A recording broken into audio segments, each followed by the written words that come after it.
I want to take a minute here and respond to Par 51's comment. How is Russia losing when they keep taking territory from the Ukrainians when they successfully repelled the counteroffensive? It's a fair question. Although I don't think I ever said Russia is losing. I think that Russia will lose in the end. But the vagaries of war are such that it's very difficult to say.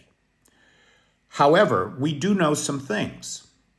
At the start, the onset of this campaign, Russia had every advantage. The Black Sea Fleet, the second greatest army in the world, the Russian Air Force, air superiority.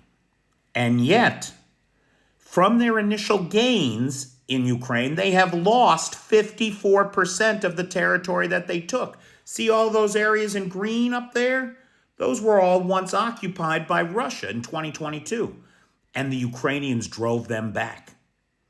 Despite having all of the advantages, Russia can't move this front line no matter how many men it throws into the meat grinder, and that's what it's doing. It's just throwing lives away by the tens of thousands. It's obscene.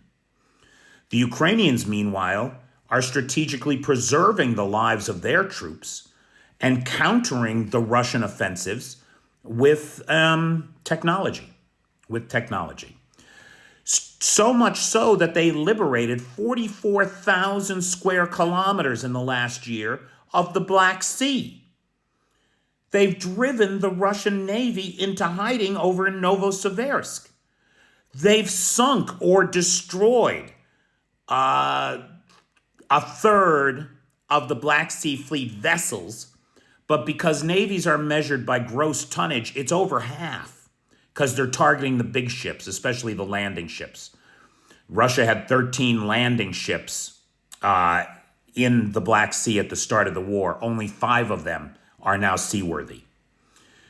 And that's important. And it goes to the point that Ukraine is thinking ahead. They're thinking about the deep battle, not just the front line. The deep battle is going to require that Crimea be made untenable for the Russians.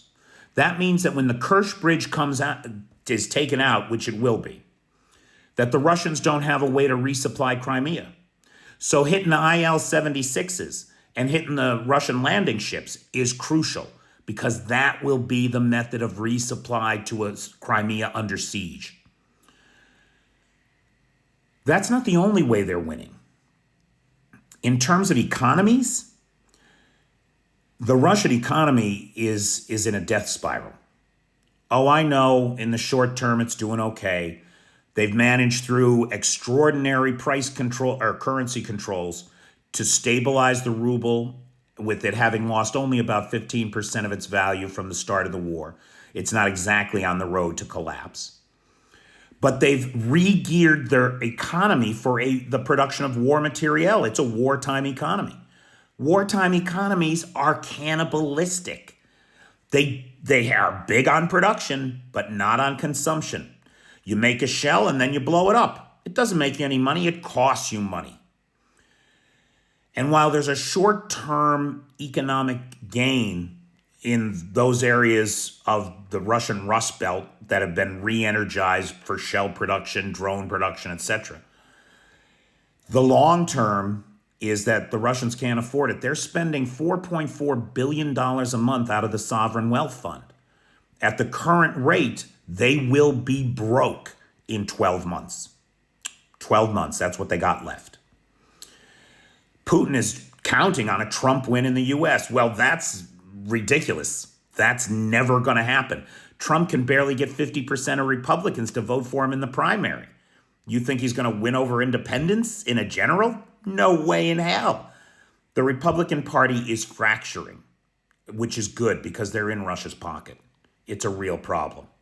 It's a real problem. And American Republicans need to face up to the reality that their party has been subverted by foreign interests and foreign money.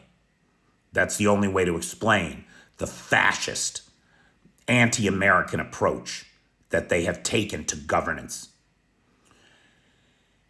So, in terms of the deep battle, Ukraine has lots of advantages here. The only way I see Ukraine losing is if both America and the EU abandon her. And I don't believe either of those things is going to happen. I think we're going to figure out a way in the US to get around Moscow Mike and pass the foreign aid bill, and that $60 billion in aid is going to come to Ukraine or something like it. And I definitely don't believe the EU is going to abandon Ukraine. Even without America, at this point, the Ukrainians have done so much with so little for so long. It is my conviction that even if the US backs out, with the support of the EU, Ukraine will be victorious. It'll take longer, maybe. It'll cost more lives. It'll be bloodier.